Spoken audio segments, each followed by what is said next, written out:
Glass sculptor Marge Organo once again showcases her artworks in an exhibit at an art gallery in Taguig entitled Iridescence. The exhibit features her signature portrayals of the female figure, mother and child, and her favorite, the Santo Niños.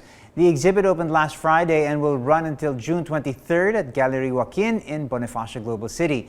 Marge joins us now in the studio to tell us more about her exhibit. Good morning, Marge. Good morning, It's great Paolo. to have you. It's great Yes. to to chat again. Yes, thank you for having me here. It's a real pleasure. Yes. Marge, congratulations on the exhibit, of course. The title is, of course, is what makes me curious. Iridescence. Let's talk about that. Why did you choose this title? Well, actually, it's the writer chose it because they think that the glass pieces that I'm exhibiting this time, it's like, iridescent because of the colors I'm putting there and the sparkle perhaps. So yeah, it's very descriptive of the pieces that I'm showing. Right, at this very exhibit. fitting. Where do you usually draw your inspiration for your works? I mean, you do have a focus on the female figure, the mother and child, and like we mentioned, Santo Niños. You're well known for these pieces.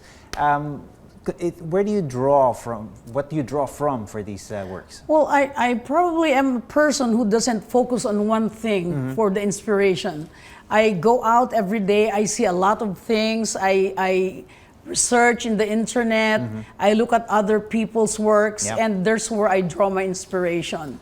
Like I could see a different a sculpture that is done with a different medium, and I challenge myself and I tell myself, oh, I can also do this in glass. Like, if you think of something, for me, if I think of something, I know that I can make it in my medium. Right. I'm looking at the piece that you're wearing right now. Yes. Iridescent already. Yes. Marge, you sound like somebody who's like constantly, you're talking about constantly evolving, constantly developing. And it's funny how you've done that in such a short period of time. Yes. It's often mentioned that you're quite the late bloomer actually in your am. field in art, going from running a successful pharmaceutical company to just suddenly deciding, you know what, I'm going to indulge my passions for the arts, and you did so with a vengeance, so to speak, because you burst onto the scene and have really sort of developed. Let's talk about that, the fact that you are not afraid of experimenting and not afraid of finding new ways of expressing your artistry. Yeah, because I was not daunted into entering the art scene, because at first it wasn't for me to come out as an artist, as a professional artist. I just was a hobbyist at first. And when you are younger, you send your kids to school, you raise kids, you go to school. Because you've done all that. You're a successful businesswoman, a mother, and so on. Yeah, and a grandmother too now. Congratulations. But yeah, thank you.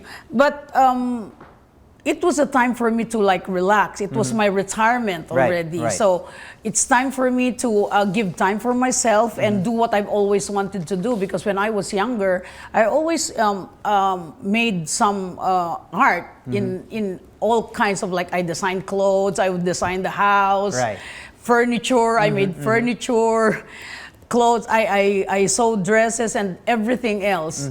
So this time I said I should focus on my hobby. So I went to study in sculpture. Right. I went to study in a very prestigious establishment. You made your mark at the Corning Museum in New York. Yes. Went on to the Czech Republic and wowed them there as well. March, at a time when most people are sort of really slowing down, at a point where they're sort of thinking, it's time to enjoy life.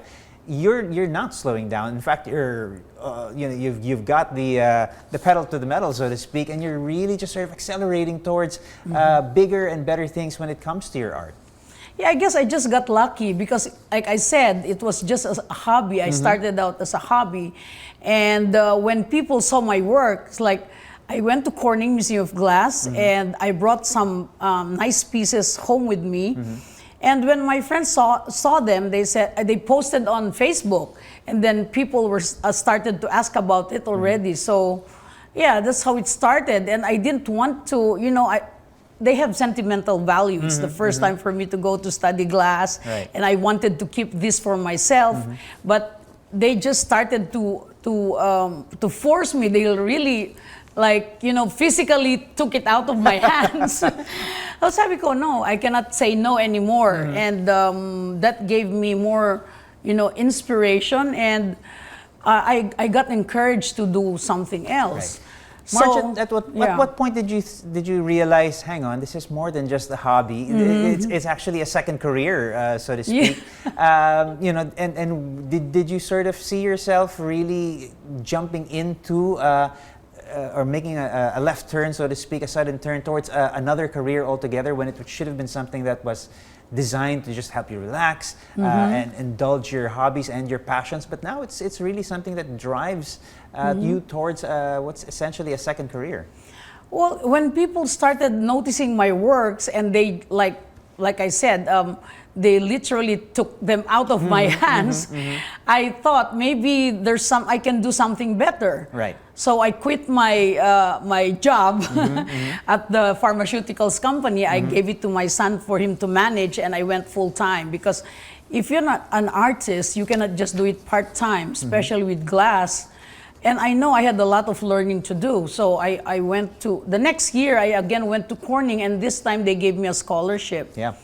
Yeah. Fantastic. It really goes to show the kind of talent that you have. Marge, glass is an unusual medium. You've dabbled in, you know, cold resin processes onto bronze Yes. sculpture, I did but all of those. you've really sort of found your forte in glass. What's so special about the medium of glass sculpture that it's really sort of appealed to you? Yeah, first of all, because I'm attracted to things that shine and sparkle. I always wanted to make glass, but you know, here in the Philippines, nobody teaches glass sculpture.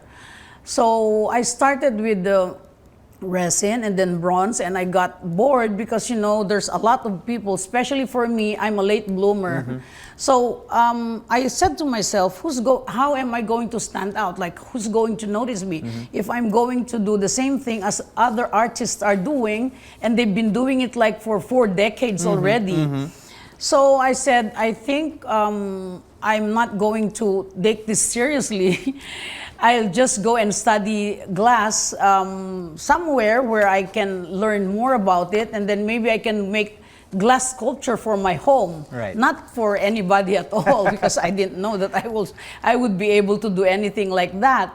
So I applied in Corning, and I got accepted, and I went to study there, and I really enjoyed it.